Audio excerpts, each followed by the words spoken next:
फेरी जाइछन्ति। Corona को नहीं जे कोनोसी स्थिति उपजे तार सफल मुकाबिला कराजिबो बोली एससीबी मेडिकल कर्तृपक्ष कहिछन्ति। यासह राजधानी भुवनेश्वर में किछि मात्रा कटकणा लागि पारे।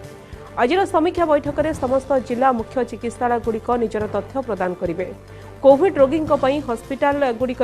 शज्जा, isolation room, ICU, oxygen, testing kit एवं औषध आदि केते मौजूद रही एवं केते कर्मचारी रही से समस्त तथ्य देवे। आज संध्या सुधा राज्य सरकार केंद्र सरकार को तथ्य प्रदान करेंगे। वर्तमान राज्य में स्थिति नियंत्रण में अच्छी। टीपीआर रेट देखि कटकणा लागू करा जाय पारे बोली स्वास्थ्य निर्देशक विजय महापात्र कहते।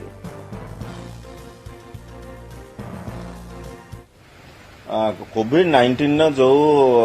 इन्सिडेंस बढ़ी अलग कंट्री रे जदिव आम कंट्री रे अवस्था स्थिर अच्छी आमर प्रिपेयर्डनेस कौन कोविड-19 को मुकाबिला करने तार गोटे एटा गोटे प्रिपेरेसन आम रियल टाइम एसेस करवा जे आम पाखे आम केमी प्रिपेयर्ड अच्छे। प्रिपेरेसन कह देखा गले गोटे जिनस आमर मैन पावर अच्छा ना नहीं सर्विलांस करने को ट्रिटमेंट करने को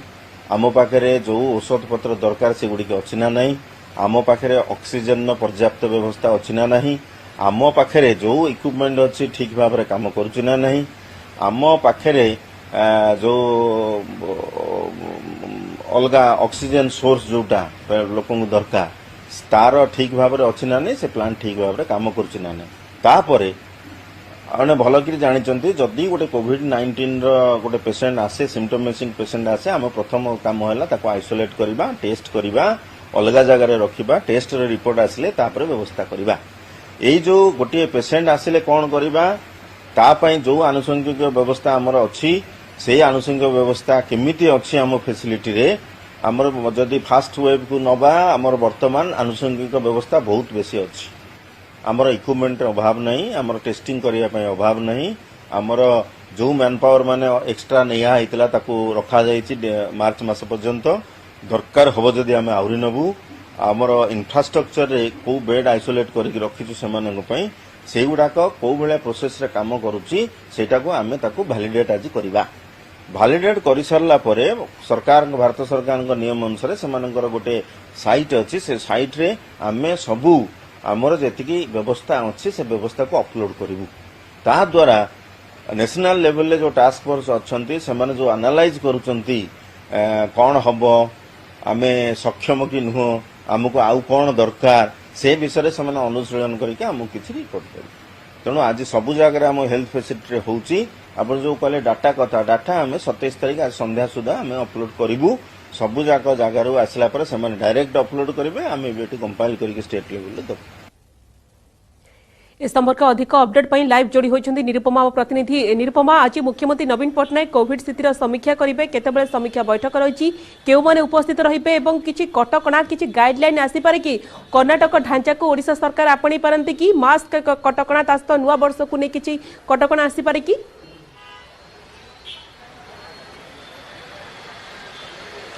देखो प्रथम कथा जदि आम कहबा आज मुख्यमंत्री कोविड स्थिति को नहीं समीक्षा करेंगे और अपराह 4:30 समीक्षा बैठक हबार अच्छी जो स्वास्थ्य विभाग आम कहबा मंत्री सचिवों सहित स्वास्थ्य विभाग समस्त अधिकारी एवं जो सीडीएमओ माने रही से वीसी माध्यम जोड़ी हो रही समस्त छोट बड़ डाक्तरखाना गुड़िक कोविड आगामी स्थिति किभली प्रस्तुत रही किभली भाव में डाक्तरखाना कौन कौन मौजूद रही तार एक सविशेष तथ्य प्रदान करेंगे कौन कौन आवश्यकता आगक रही